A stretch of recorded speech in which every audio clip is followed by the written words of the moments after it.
Hi everyone, Mr. Hawkins with Hawkins Tech, and I've been using iOS 18.3.1 for the past couple of weeks.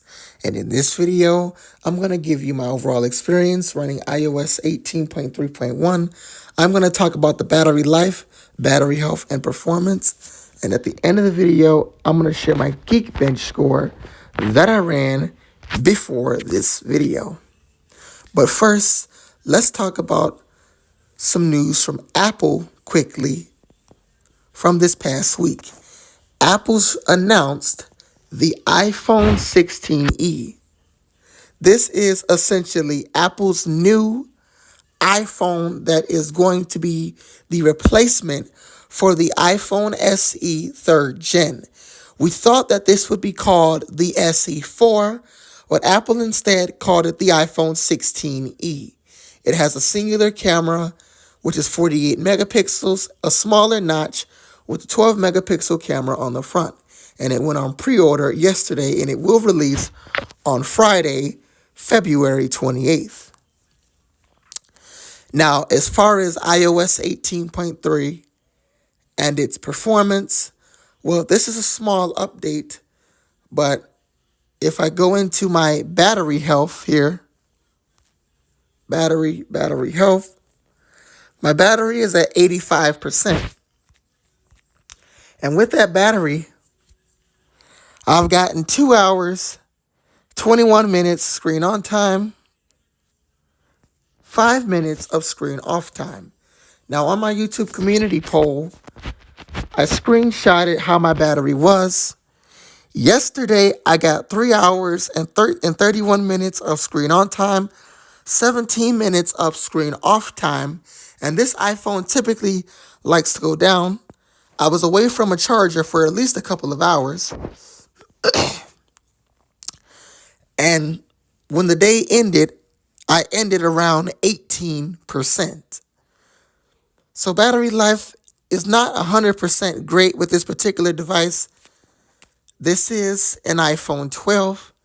Now, as far as my performance on iOS 18.3.1, if we go in and out of podcasts, we wait for it to load here.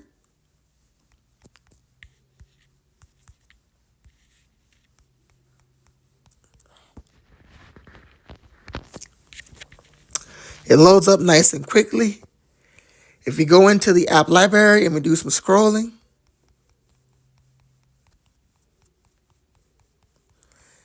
it works nice and fast.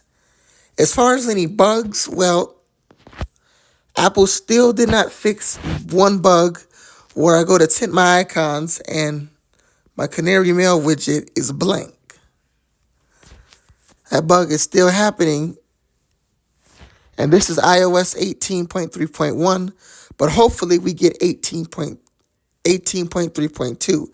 As yesterday, Apple released iOS 18.4 Beta 1 finally, but I'm not running that beta. But someday that could change if I get the chance to upgrade my iPhone or have a newer device. That will be on a stable iOS version, while this particular iPhone, my 12, will be on a beta iOS version. Now, as far as my Geekbench score, I will share that with you guys here. I ran it before this video. I scored 2,080 for single core, 4,756 for multi-core. And if I take a look at last week's results,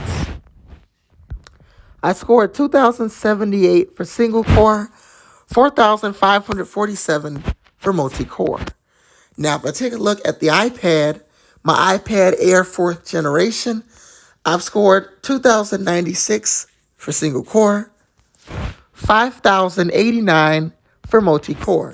And last week, I've scored 2,089 single core, 5,017 for multi-core. Now, as far as when to expect the next update from Apple, well, iOS 18.4 Beta 2, we could expect the week of February 24th or the week of March 3rd. It's hard to say at this point, but I will say for the most part, I won't expect the release probably until April 14th.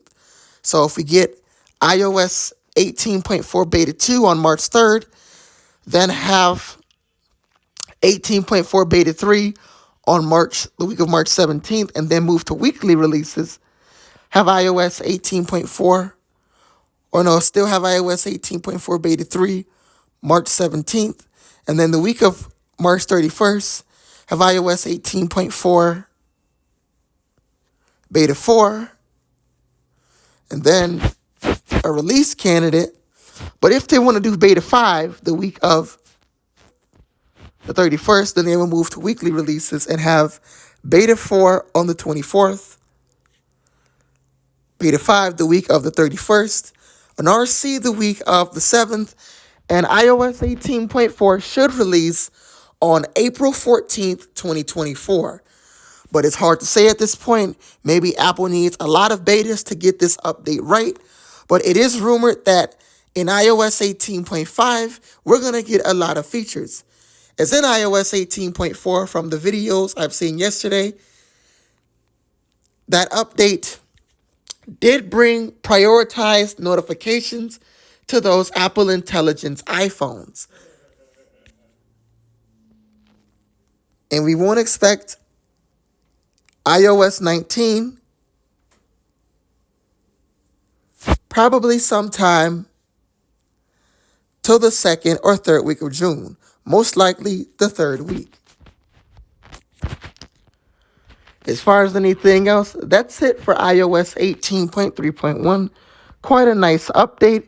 If you guys like this video, like, comment, and subscribe. I'm Mr. Hawkins with Hawkins Tech, and I'll see you guys later.